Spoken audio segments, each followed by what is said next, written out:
사랑하는 사람과의 해외여행, 설렘과 기대감을 품고 출발을 하고 여행을 즐긴 후 아쉬움을 품으며 추억이란 이름으로 돌아오게 됩니다. 하지만 돌아오지 못한 사람이 있었습니다. 얼마 전 기사로 보도된 대만 호텔 살인사건. 피해자는 한국인 여성, 그리고 용의자 또한 한국인 남성이었습니다. 정말 먼 타국까지 여행을 가 미래의 신부를 살해한 남자친구인 걸까? 당신이 몰랐던 사건, 대만 호텔 살인사건의 증거편입니다.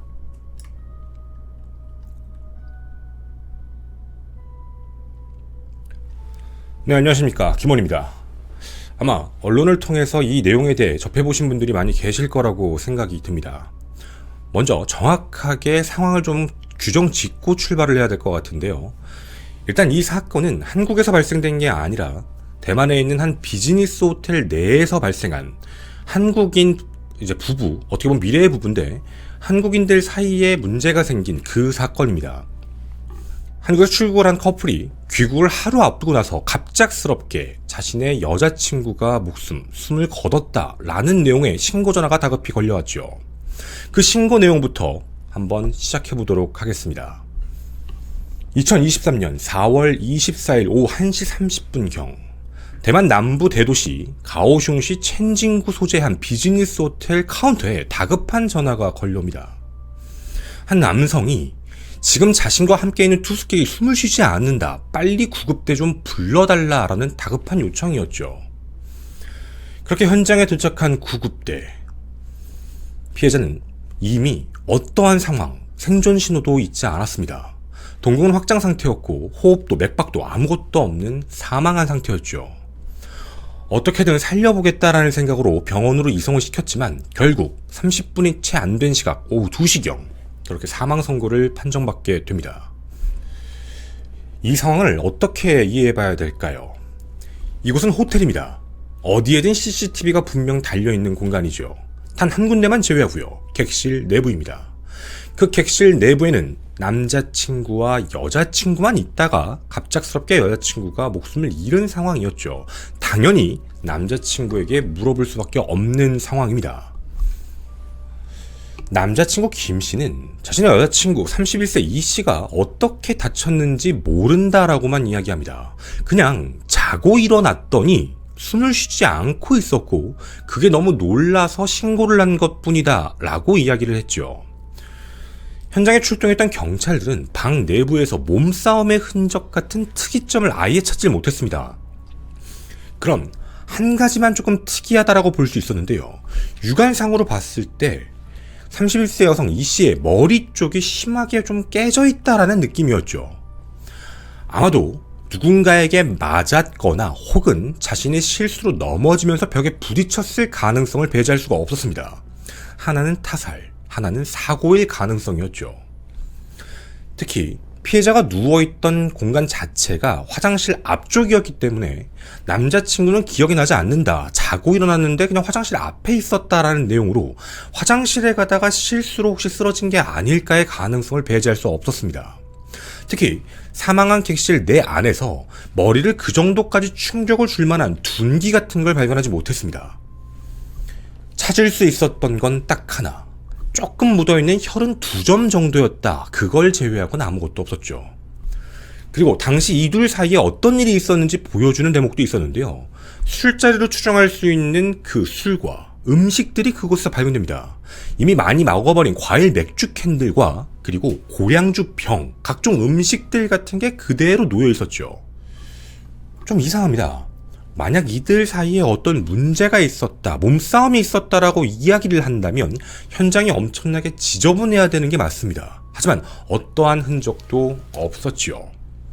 경찰 조사 결과 이들은 4월 22일에 함께 대만에 들어왔다가 3일 뒤였던 25일 귀국 예정이었는데 전날 여자친구가 목숨을 잃은 겁니다. 자, 여기까지가 당시 호텔의 입장, 그리고 출동했던 사람들이 봤던 증거에 대한 이야기를 전해드렸습니다. 하지만 아직 제대로 듣지 못한 이야기가 하나 있지요. 남자친구 김씨의 진술입니다. 김씨는 여자친구 이씨와 약 4년 반 정도를 동거하는 사이, 그리고 결혼을 앞두고 있는 사이였습니다. 22일 그리고 이들 단 둘만 온 게 아니고요. 다른 일행, 동반 모임처럼 해서 함께 대만으로 여행을 들어온 기록도 확인됩니다. 해서 여행 온 첫날인 22일 날은 현지에서 지인들과 함께 어울렸던 게 확인이 되고요. 당시 아무런 문제도 없었다고 합니다. 화기애애했다는 것이죠. 그렇게 23일 밤이 되어서 숙소에 돌아오게 되었는데 그때 이들 단 둘이 남자친구와 여자친구가 함께 술을 마시게 됩니다. 당시 이에 대해서도 김 씨는 이런 이야기만 전했습니다. 결혼 얘기를 좀 하다가 다툼이 있었던 건 사실이었는데 누구나 할 수 있는 그런 일상적인 얘기였고 그리고 잘 풀고 술도 많이 잘 같이 먹고 그렇게 잠이 들었다는 겁니다. 김 씨는 한 번 중간에 깬 적이 있다라고 진술을 했는데요. 한밤중에 화장실을 좀 가야 되겠다라는 생각에 잠깐 일어났더니 여자친구 이 씨가 침대에 있는 게 아니라 바닥에 누워있는 걸 확인했습니다. 취해서 그냥 바닥에서 자나 보다 그냥 둬야 되겠다라고 생각을 하고 자신도 너무 힘들어서 화장실만 갔다가 그대로 침대에 누워 잤고 그렇게 아침에 일어나 보니 그 상태 그대로 여자친구가 누워있는 모습을 보게 됩니다. 무언가 이상하다라는 생각에 가까이 다가가 보니 숨도 쉬지 않고 심장이 뛰지 않아서 그래서 호텔 직원에게 도움 요청을 한 것이다 라는 게 이 김씨의 진술입니다. 여러분은 김씨에 대해서 의심을 가지실 수 있겠습니까? 좀 이상한 부분입니다. 이거 분명 사고에 대한 가능성을 배제할 수는 없습니다. 진짜 그냥 행복하게 여행에 가서 아무런 문제 없이 미래에 대한 이야기를 좀 나누고 있다가 술을 먹고 잠을 자고 일어나는데 갑자기 여자친구가 목숨을 잃은 상황. 그런 상황이었다면 남자친구의 입장에서는 좀 억울할 법도 합니다. 너가 죽인 게 아니냐라는 의심을 하게 되면 사랑하는 사람도 잃었고 세상의 모든 의심이 자기한테 오니 말이죠. 헌데 대만 경찰과 검찰은 조금 이상하다라는 생각을 하게 됩니다. 4월 25일 사건 발생 다음 날이었죠. 간이로 법의학 검사를 한번 해보게 됐는데 결과가 나오게 됩니다. 머리, 팔, 다리에 타박상의 흔적이 있다. 이건 어딘가 부딪혔거나 누군가의 외력으로 인해 맞았거나의 가능성을 이야기합니다. 당연히 의심을 할 수 있는 상황이었죠.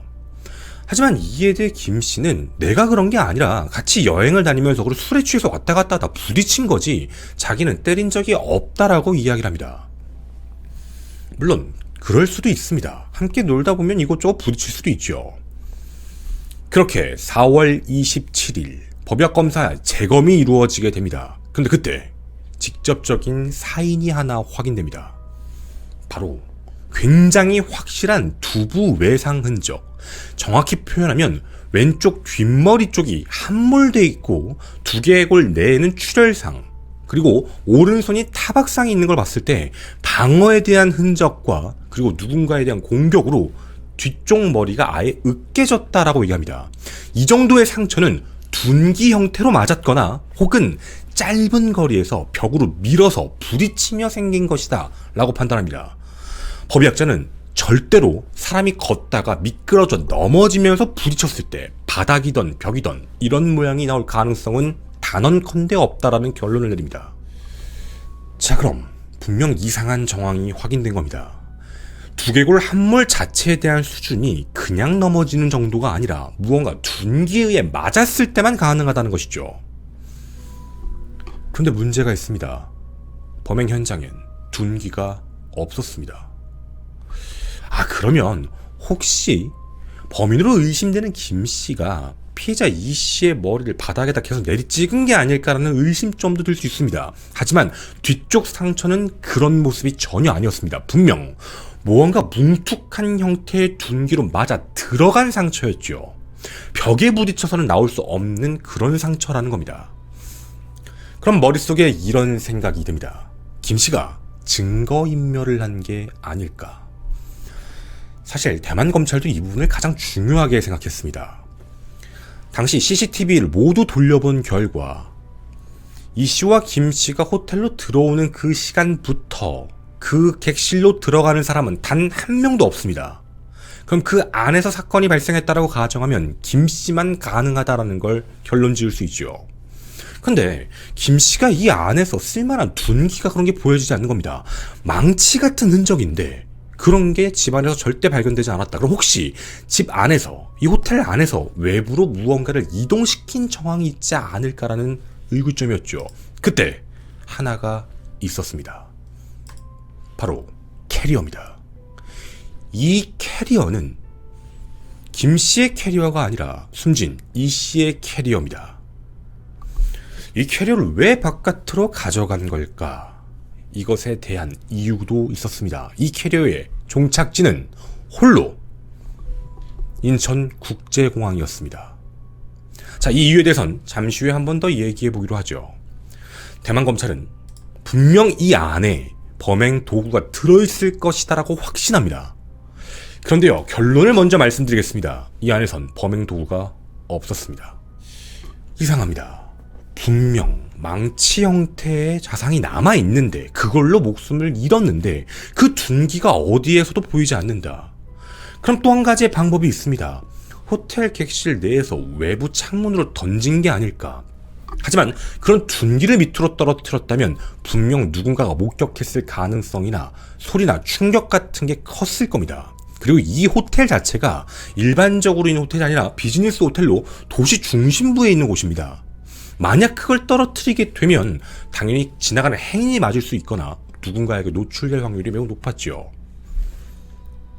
그럼 이 객실 내 어딘가에 완벽하게 숨겨놓은 게 아닐까요? 경찰과 검찰은 이 부분도 절대 좌시하지 않았습니다. 내부를 샅샅이 뒤져보지만 그 어디에서도 둔기로 추정되는 물건은 나타나지 않았습니다. 그리고 이 사건이 참 미스터리했던 점이 하나가 더 있었습니다.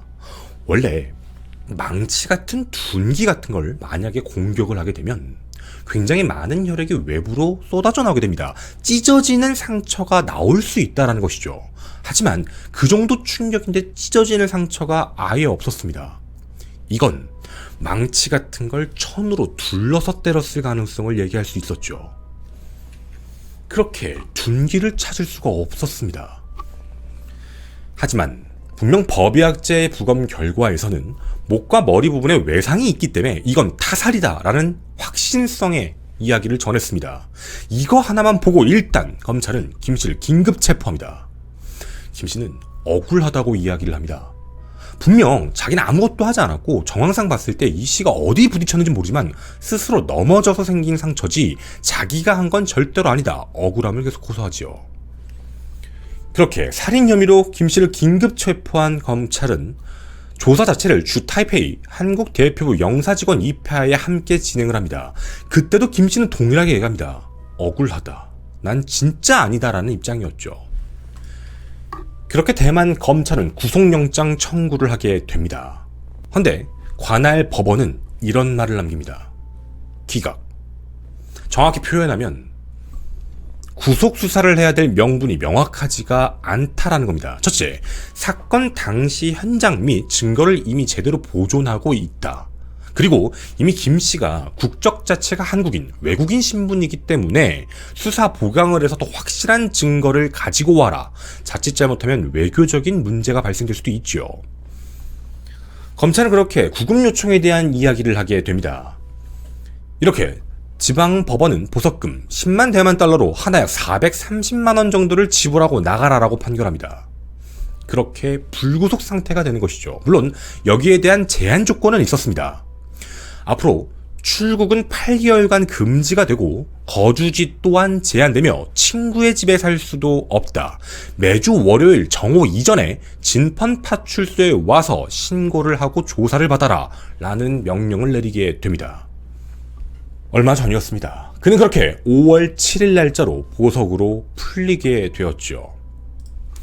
하지만 여기서 끝나지가 않았습니다.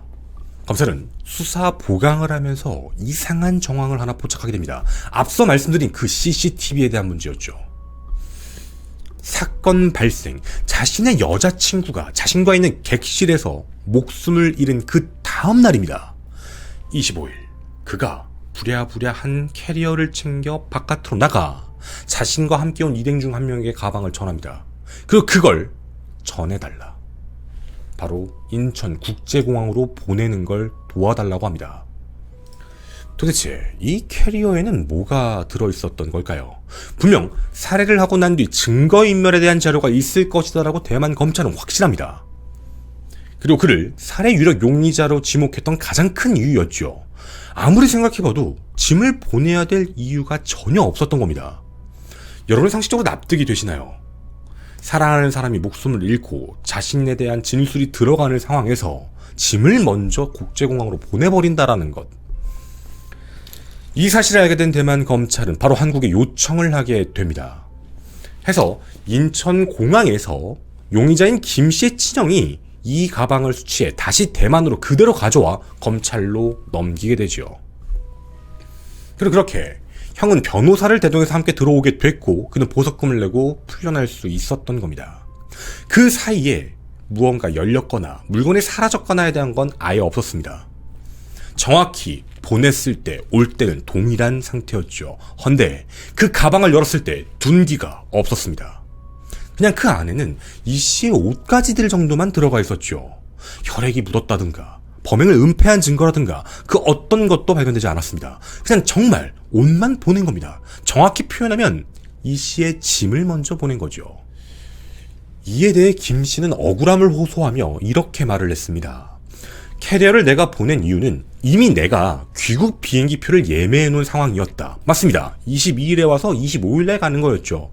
25일에 그런데 갈 수가 없는 상황이었습니다. 자신은 구금돼서 못 갈 거고 또 하나 조사를 받아야 되는 상황이었고 여자친구 이 씨는 이미 목숨을 잃은 상태였죠. 해서 가만히 생각을 해보니 여자친구의 시신이 부검이 끝나고 조사가 다 끝나고 난 뒤에 시신을 화장을 하게 되면 여자친구의 유해를 다시 한국으로 가져갈 때 자신의 짐까지 너무 짐이 많을 것 같아 먼저 일행을 통해 이 씨의 짐을 보낸 것 뿐이다. 자신이 다시 돌아갈 때 수화물이 많으면 이걸 감당할 수가 없을 것 같아서 그런 것이다 라고 억울함을 호소하게 됩니다. 자, 여기까지 이야기요. 어떻게 생각이 드시나요? 유해를 가져가는 데 있어서 짐이 너무 많을 것 같아 그런 행동을 할 수밖에 없었다. 당연히 우리가 의심하는 그런 행동입니다. 대만 검찰도 그래서 의심을 해서 그 안에 범행 도구가 있을 거라는 확신이 있었지만 없었던 거죠. 정말 옷만 있었습니다. 이후 그는 자신의 친형 변호사를 대동해 관할 경찰서에 출석을 하기 시작합니다. 당시 남색 점퍼, 반바지, 운동화 차림에 선글라스, 모자, 마스크로 얼굴을 가리고 자신의 거주지를 신고한 뒤 어떠한 기자회견, 어떠한 기자들의 질문에도 대답하지 않고 경찰서를 빠르게 빠져나갔습니다. 그런데 말이죠. 그는 지금 현재 구속되어 있습니다. 정확히 표현하면 재판을 앞두고 있는 상황입니다. 보석으로 풀려난 남자. 그런데 어떻게 다시 재구속이 됐을까? 그 이유는 대만 검찰의 엄청난 노력 때문이었습니다.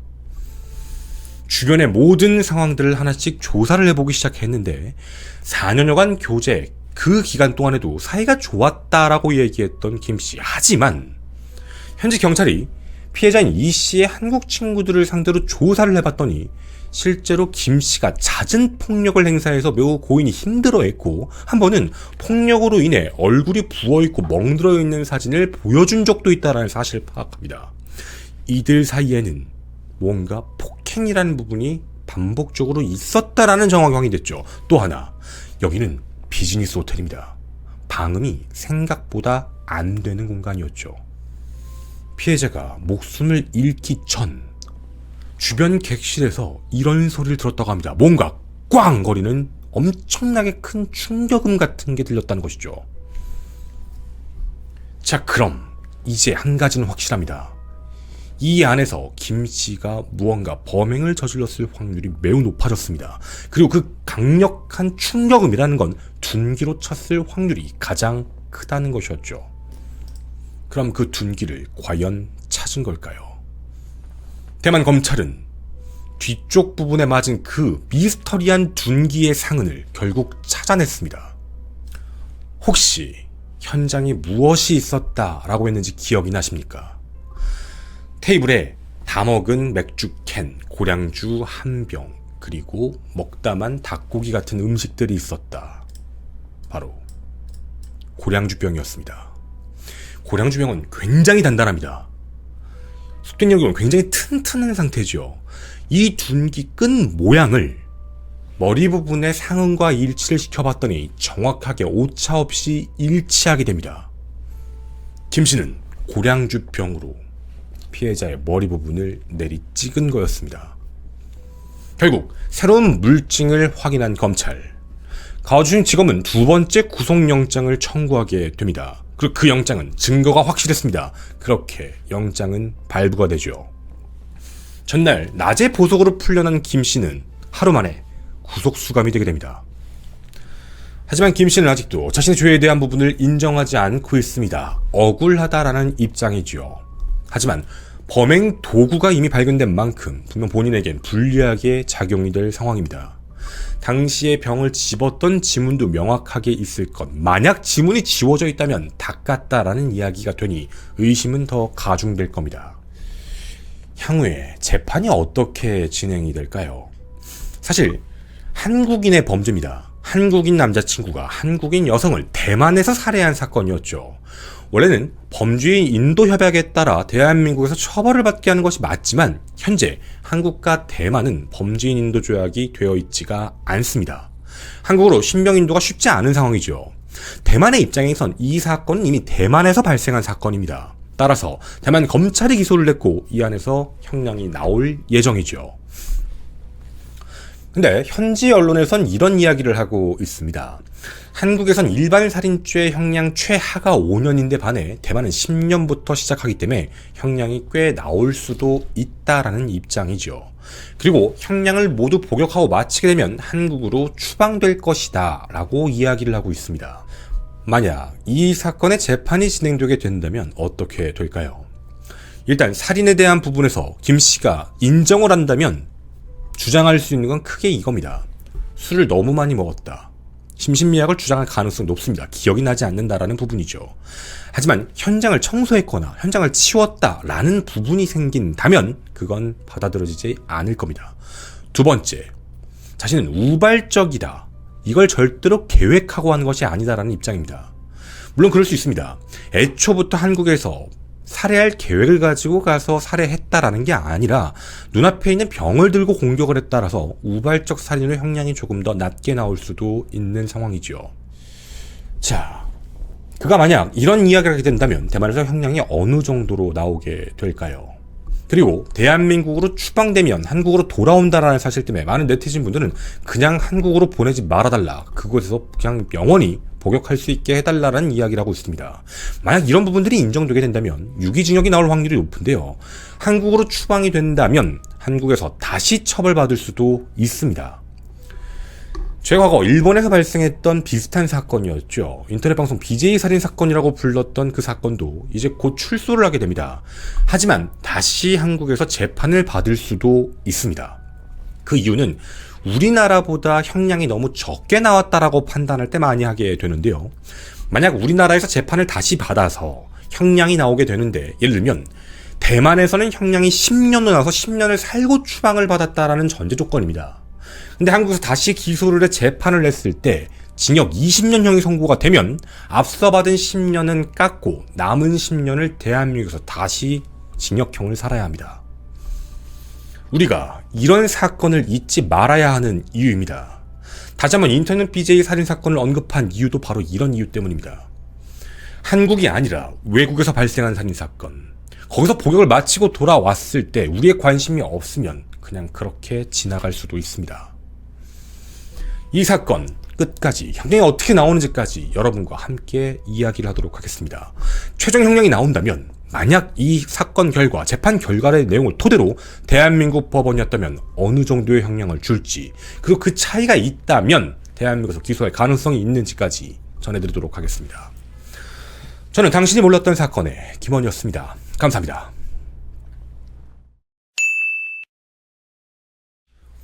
많은 분들이 이런 이야기를 해주세요. 그냥 사형해달라.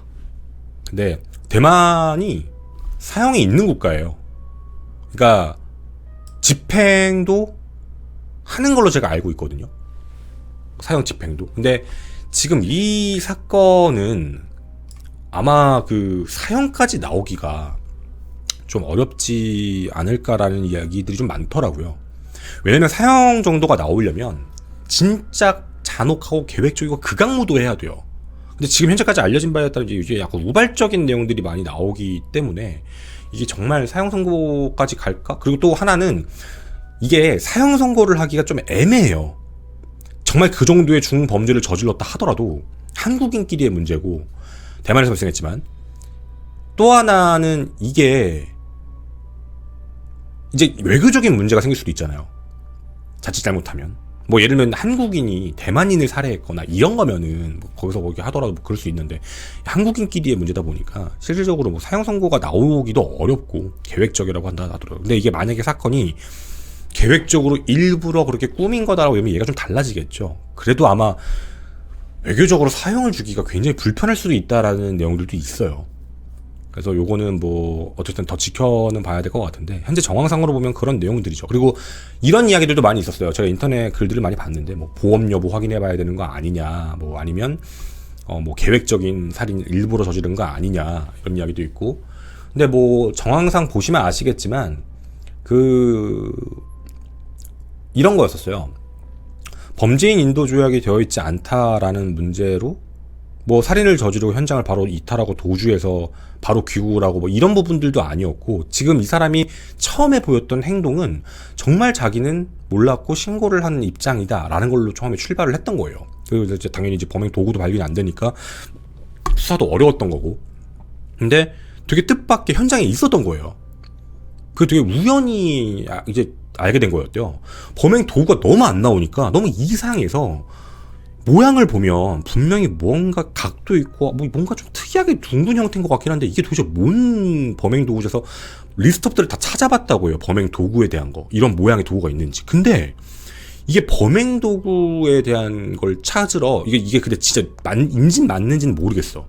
이건 저도 그냥 어떤 어떤 사이트 기사에서 그냥 본 내용이라 확실한 건 아닌데, 이거 어떻게 하게 됐냐면, 현지 이제 그 사람들이 수사하다가 범행 도구를 찾기 위해서 어떤 마트 같은 데 갔다가, 거기 이제 범행 막 공구들도 있을 거 아니에요. 그런 걸 이렇게 보고 있다가 그 술 코너에 있는 이제 고량주병이 보이는데, 맞다, 현장에도 고량주병이 있었잖아요.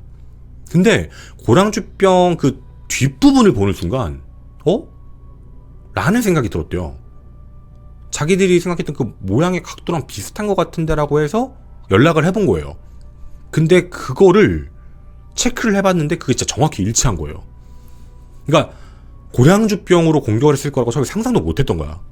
근데 이제 그러고 있다가 그게 이제 정확하게 그 규격, 그 각도, 그 모양이 너무 일치하니까 이거다라고 판단이 됐던 것 같아요. 그래서 그 부분으로 이제 넘어간 거고, 일단 앞으로의 상황에 대해서는 좀 지켜봐야겠지만, 되게 이제 얘기하고 싶었던 건 피해자에 대한 이야기예요. 굉장히 안타까운 거거든요. 그러니까 여행이고 동반 여행이었고 엄청 행복하셨을 거예요. 자신한테 그런 일이 생길 거라고는 예상도 못했을 거고. 근데 이제 그런 일이 발생돼 버렸고 돌아오지 못했죠. 제가 항상 뭐 이런 거 뭐 항상 가끔 하는 얘기인데 좀 오지랖 같아 잘 안 하려고는 하는데, 저는 그런 생각을 해요. 남자든 여자든 누군가가 본인을 때리고 미안하다, 정신적으로 공격하든 육체적으로 공격하든 막 하고 미안해, 그때 내가 뭐 술 먹어서 그래서 뭐 했어, 만나지 마세요. 그리고 좋은 이별을 준비하셔야 돼요. 그 사람이 좋아서라고 계속 만나시면은 전 위험하다고 생각이 들거든요. 그건 굉장히 위험한 거예요. 그러니까 좋은 이별에 대한 방법은 인터넷 찾아보면 많이 있어요. 뭐 당연히 너무 안 좋게 되면 법적인 부분을 당연히 해야 되는 건데, 전 이렇게 생각을 합니다. 사람이 사람을 좋아하는 건 정상이에요. 사랑하는 건 정상인데, 그 사랑이라는 빌미로 상대방을 통제하고 통솔하려고 하는 건 사랑이 아니에요. 잘못된 거예요. 전 이건 왜냐면 똑같은 인격체로서 살아가고 있는데 누군가가 나에게 통제하려고 하고 나를 억압하려고 한다는 건 안 맞는 사이인 거니까. 상대방이 뭐 하는지 모르니까 걱정돼서 그렇죠. 걱정과 통제는 다른 거예요. 걱정할 수 있죠. 연락 안 되면 걱정되잖아. 일 수 있어요. 근데 그게 넘어서 너 몇 시마다 뭐 보고해, 몇 시마다 뭐 얘기해, 너 어디 사진 찍어 보내, 이건 개인 사생활에 대한 완벽한 통제예요. 통제를 받으면서 인생을 살 필요는 없어요. 이거는 하는 사람도 마찬가지고 당하는 사람도 깨달아야 돼요. 상대방을 인격체라고 존중한다면, 정말 사랑한다면, 근데 사랑이라는 빌미의 통제는, 그러니까 사랑이라는 범주의 통제는 있으면 안 된다는 얘기예요. 내가 이렇게 케어 안 하면 이 사람은 뭐 안 되고 밖에 나가서 뭐 안 되고, 그럼 헤어져야 돼요. 안 맞는 사람이에요. 그 본인도 깨달으셔야 되는 거예요. 그러니까 이거는 상대방이 좋아하던데 뭐 그건 어쩔 수 없죠. 뭐 자기들끼리. 근데 제가 봤을 때는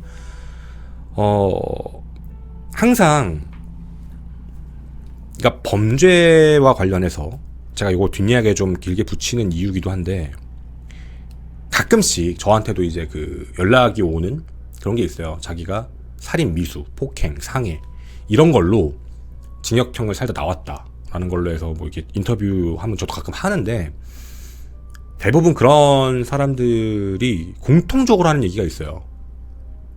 죽을 줄 몰랐다. 그러니까 폭력에 처음에 언어폭력, 행동폭력, 그게 점점 강하다 보면 자기가 그게 상대방이 죽을 줄 모르고 하는 행동인데 그게 이제 과해지면서 죽어요. 자긴 당황하죠. 그리고 재판대에 세워지게 되고 처벌을 받게 돼요. 죄책감 갖겠죠. 똑같죠. 근데 그 사람들이 저한테 늘 공통적으로 얘기한 게, 자기가 잘못됐다고 깨닫는 그 순간이 살인이 돼요. 혹은 살인 미수 같은 거. 그때 깨닫는데요. 아, 내가 이거 지금 잘못했구나. 그러니까 그 전까지 본인도 모른대요. 그게 자기가 심해지고 있는 건지. 늘 공통적으로 그런 얘기를 하더라고요. 제가 그래서 부탁을 드리는 거예요. 이 방송을 보시는 분들 중에 혹시나 그런 행동을 하고 있거나 당하고 계신 분이면 빨리 멈추시고 도망치시고 끝내셔야 됩니다. 오지랖 같은데 제가 원래 이런 얘기 진짜 잘 영상에 안 넣었는데요. 저는 이별범죄라는 말도 좀 웃기다는 생각이 들어요. 이별의 끝이 범죄로 간다는 건 정말 잘못된 얘기거든요. 헤어지면 끝이에요. 근데 이별범죄라는 명칭이 생긴 것도 어이가 없어요. 예를 들면 사람들이 이제 가끔 이런 얘기는 해요. 상대방이 바람을 펴서 너무 열이 받아서, 상대방이 나를 배신해서 너무 열이 받아서 그럼 상대방이 잘못했네, 죽을 만했네. 난 그거 잘못된 말이라고 생각해요. 상대방이 믿음으로 만났던 사랑에서 한 사람이 뭔가 나쁜 짓을 했어. 그러니까 도의적으로, 그러니까 뭔가 정서적으로 자신에게 배신감을 느끼는 행동을 했어. 열받죠. 빡치죠. 헤어지는 거예요. 그걸 분노해서 널 죽여버릴 거야 하고 죽이고, 넌 잘 죽었네, 넌 죽을만 했어 라고 얘기하는 건 잘못된 거예요. 본인의 인생이 있잖아요. 본인의 인생도 중요해요. 그 본인의 인생을 거기다 갖다 때려박을 필요가 없다는 얘기를 하는 거거든요. 그러니까 조금만 너그럽게, 조금만 좀 넓게 생각을 하셨으면이라는 생각이에요. 당연히 힘들어요. 복수심도 떠오를 거고. 근데 제가 진짜 무서운 얘기 하나 해줄까요? 물론 아닐 수도 있는데 경험담이거나 뭐 많은 사람들 똑같이 느끼는 거니까 좀 잘 생각해 주셨으면 좋겠어요. 죽도록 사랑했고 죽도록 좋았던 사람이야. 헤어질 때 정말 힘들어. 정말 뭐 복수도 하고 싶고 싫어. 너무 짜증나. 다른 사람 만나잖아? 그 사람 잊는다? 다시 얘기할게요.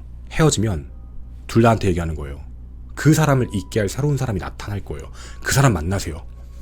그러면 다시 인생이 살아가질 거예요. 그러니까 무조건 사람 만나고 살려는 얘기 하는 건 아닌데, 그러니까 제발 거기에 집착하지 말라고. 그 하나에만. 그거는 너무 무서운 거라고 생각합니다.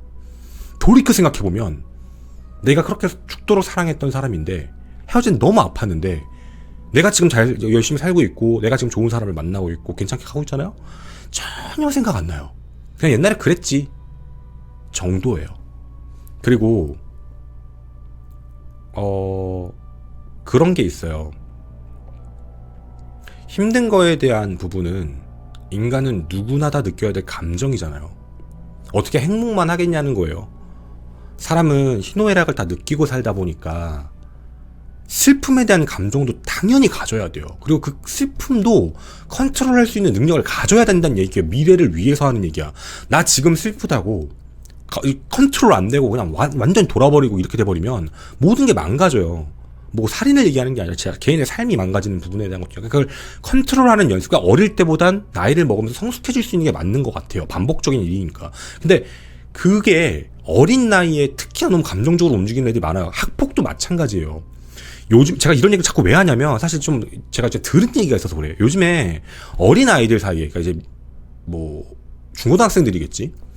얘네들 만났다 헤어지면 때린대. 그러니까 내가 이런 걸 보면서 그러니까 이제 너무 분노를 하니까 그렇겠지만 이거 진짜 가르쳐주고 막아야 되는 일이에요. 이거 정말 극단적인 게 얼마나 무서운 건지 가르쳐줘야 돼요. 너 나를 그랬어? 너 죽고 나 죽자. 이게 얼마나 무서운 말인지. 너 죽고 나 죽자요. 가족도 다 등지는 일이고요. 정확히 표현할게. 당신의 미래에 행복할 모든 인생의 시나리오가 사라져버리는 거예요. 단편적인 예시? 헤어지고 기분 나빠 술 한잔 먹고 로또 사는데 로또가 당첨될 운명이 있을 수도 있었어. 라는 이런 가설이에요. 그 모든 미래를 사라지게 만드는 게 본인 스스로가 하고 있는 행동이라고. 그 누구도 그런 행동을 할 생각도 하면 안. 굉장히 단편적인 생각이에요. 극과 극은. 너무 위험하다는 얘기예요.